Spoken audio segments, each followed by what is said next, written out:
በስመ አብ ወወልድ ወመንፈስ ቅዱስ አሐዱ አምላክ አሜን። ኅዳር 12 ዓመታዊ በዓሉ ለቅዱስ ሚካኤል ሊቀ መላእክት። ቅዱስ ሚካኤል ሊቀ መላእክት በዚህ ዕለት በኢትዮጵያ ኦርቶዶክስ ተዋሕዶ ቤተክርስቲያን የሚከበረው እስራኤልን ከምድረ ግብጽ እየመራ ማውጣቱን በማዘከር ነው።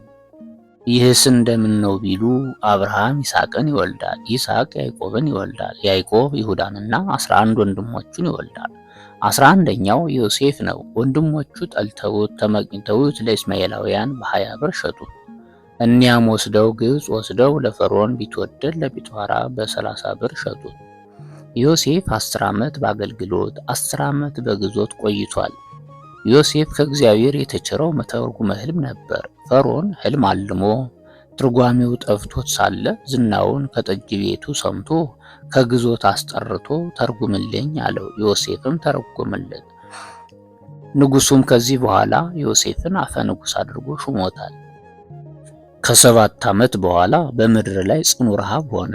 ወንድሞቹ እህል ለመሸመት ወደ ግብጽ መጡ። መጀመሪያ ዮሴፍ ወንድማቸው መሆኑን አልነገራቸውም። በሁለተኛው ግን አነ ውእቱ ዮሴፍ ዘሴትክሙኒ ወንድማቸው ዮሴፍ ነኝ፣ ሄዳችሁ አባቴን አምጡልኝ አላቸው። ያዕቆብ አውሬ በላው ብለው ሲያዝን ይኖር ነበርና ልጅህ በበረሃ ባይድ ከብሮ ይኖራል ሲሉት ከሞት እንደተነሳለት ቆጥሮት ልጆቹንና የልጅ ልጆቹን አስከትሎ 70 ራሱን ሆኖ ግብጽ ወርዶ በምድረ ጌሤም ተቀምጧል። ከብዙ ዘመናት በኋላ የዮሴፍን ዝና ያልሰማ ፈርዖን ነገሰ። እስራኤል ከኛ ይልቅ በዝተዋል፣ ጠላት ቢነሳብን ተደርበው ያጠፉናል ብሎ በእስራኤል ላይ አገዛዝ አጸናባቸው፣ ፍርድ አጓደለባቸው። እስራኤል መከራ እየተቀበሉ ሲሰቃዩ ለብዙ ዘመናት ኖሩ። ከዚህ በኋላ እግዚአብሔርም ምክንያት ይዞ ያድናቸዋል። ራሔል የምትባል ዕብራዊት ባሏ ሮቤል ሞቶባት የእሱን ፋንታ ጭምር ደርበሽ እርገች ተብላ ጭቃ ስትረግጥ ምጥ ያዛት። ራሔልም ጥቂት ልረፍ አለች። ግብፃዊው ግን እርገጭ ብሎ አስገደዳት። 2 ሕፃናት ከእግሯ ስር ወደቁ። የልጅ ደም ግንብ ያጠነክራል ብሎ ከጭቃው ጋር አስረገጣቸው። በዚህ ሰዓት መብትና አቅም ቢኖራት ያን ጊዜ እሱንም ከጭቃው በቀላቀለችው ነበር። ዳሩ ግን መብት የላት። ራሔል በዚህ ሰዓት ራሷን ይዛ አምርራ አለቀሰች። ከዚህም በኋላ ለጌታ እንዲህ ብላ አመለከተች። ያለኑ በዚህ ሰማይ አምላከ እስራኤል አዶናይ ብላ እንባዋን ወደ ሰማይ ነዛቸው፣ ረጨችው። የራሔል እንባ የእስራኤልን ሁሉ እንባ ይዛ ቅድመ እግዚአብሔር ደረሰች። ቃል ተሰማ በራማ እንዲል። ከዚህ በኋላ ጌታም ለሙሴ በአምሳለ ሐመልማል ወነበልባል ተገልጾ ርኢኩ ሕማሙ ለሕዝቤ ወሰማይኩ ገአሮሙ ወረድኩ ከማልህኖሙ የሕዝቤን መከራ ፈጽሜ አይቼ ልቅሷቸውንም ሰምቼ ላድናቸው ወረዱ። ወይዜኒ ና እፈኑከ ብሔረ ግብጽ አሁንም ና ወደ ግብጽ እልክሃለሁ። ፈርዖንን እፈንዎሙ ለሕዝቤ እስራኤል ከመ ይጸመዱኒ በሐቅል እንዲያገለግሉኝ ሕዝቤ እስራኤልን ልቀቅ በለው አለው። ሙሴም ጌታዬ እኔማ ዲዳ ነኝ፣ አከናውኑ የሚናገርህን ላክ እንጂ አለ። ጌታም ለወንድምህ ለአሮን ንገረው፣ እሱ ይናገርልሃል አለው። ሙሴም መልሶ ለጌታ እንዲህ አለው፣ ይህስ ይሁን ማን ላከኝ ልበል? ምንስ ምልክት ላሳየው አለው። በዚህ ሰዓት ጌታም እንዲህ አለው፣ አህያ ሸራህያ ኤልሻዳይ ላከኝ በለው፣ ምልክቱንም በትርህን ከምድር ላይ ጣለው አለው። ቢጥላት እባብ ሆነች። ፈርቶስ ሲሸሽ ጅራቷን ይዘህ አንሳት አለው። ቢያነሳት እንደቀደመው ሆነች። ዳግመኛ እጅህን ከብብትህ አግባ አለው። አግብቶ ቢያወጣው ለምጽ ሆነ። ሁለተኛ አግብቶ ቢያወጣው ደህና ሆነ። ይህንን አድርገህ አሳየው አለው። ከዚህ በኋላ ሙሴም ከጌታ መልእክት ይዞ ከምድያም ተነስቶ ሲሄድ አሮንን ከሴኬም ሲመጣ አገኘው። አሮንና ሙሴ ተያይዞ ከፈርዖን ቤት ገቡ። ሙሴ እንዲህ አለ፣ አህያ ሸራህያ ኤልሻዳይ እግዚአብሔር ያገለግሉ ዘንድ ሕዝቤ እስራኤልን ልቀቅ ብሎሃል አለው። በዚህ ሰዓት ፈርዖንም ምን ምልክት አለ አለው። ሙሴ በትሩን ከምድር ጣላት፣ እባብ ሆነች። ጅራቷን ይዞ ቢያነሳት ደህና ሆነች። ዳግመኛ እጁን ከብብቱ አግብቶ ቢያወጣው ለምጽ ሆነ። ሁለተኛ አግብቶ ቢያወጣው ደህና ሆነ። ይህንንማ የኔ ጠቢባን ያደርጉታል ብሎ ኢያኔስና ኢያንበሬስን አስጠራ። እነርሱም በትሮቻቸውን ጣሉ፣ እባብ ሆኑ። ቢያነሷቸው ደህና የማይሆኑ ሆነ። እጃቸውን ከብብታቸው አግብተው ቢያወጡ ለምጽ ሆነ። ሁለተኛ አግብተው ቢያወጡ ለምጽ የማይጠፋ ሆነ።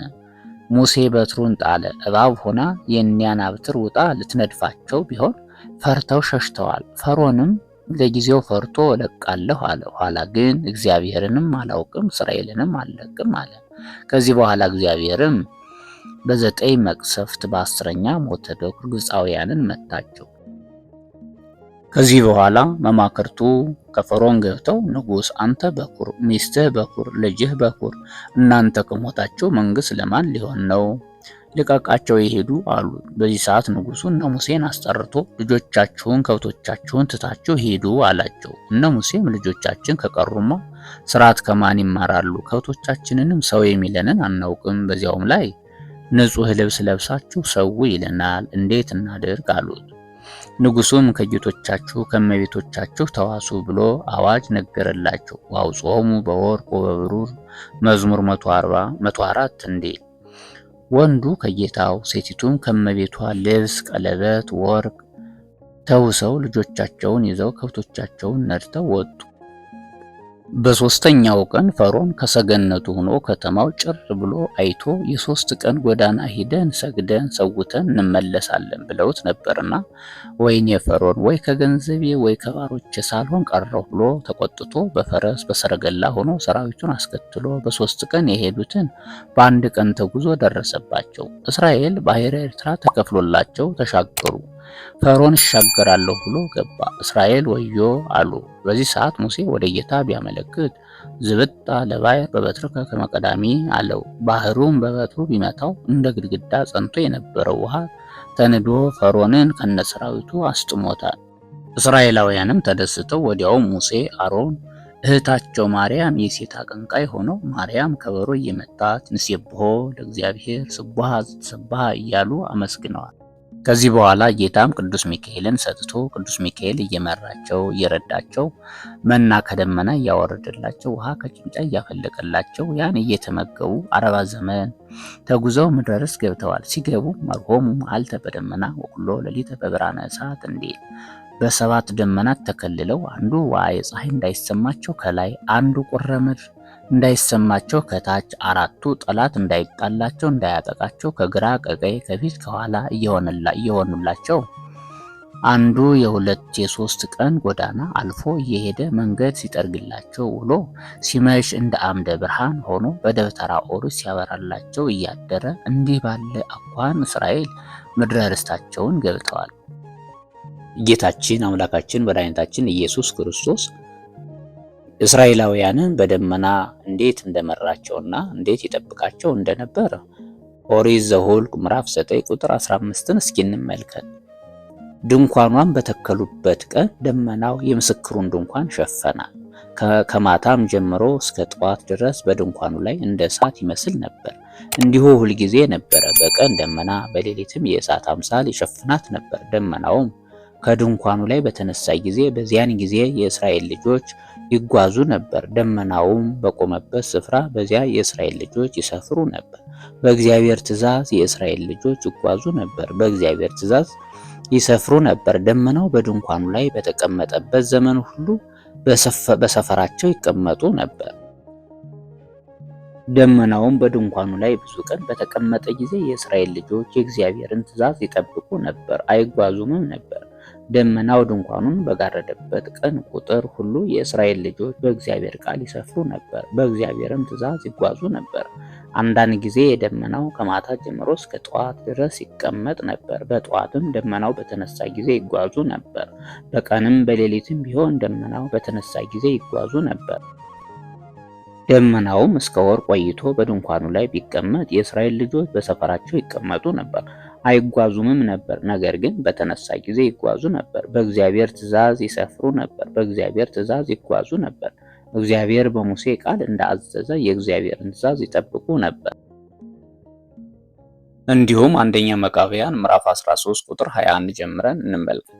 አነሳስቶ ላስጀመረን አስጀምሮ ላስፈጸመን ለልዑል እግዚአብሔር ክብር ምስጋና ይግባው። ለእመቤታችን ለንጽሕተ ንጹሐን ለቅድስተ ቅዱሳን ወላዲተ ቃል ምክንያተ ድኂን ቤዛዊተ ኩሉ ዓለም ሰአሊተ ምሕረት የዓለም መድኃኒት ክብር ምስጋና ይግባት። የመልአኩ ረድኤት በረከት አይለየን። አሜን።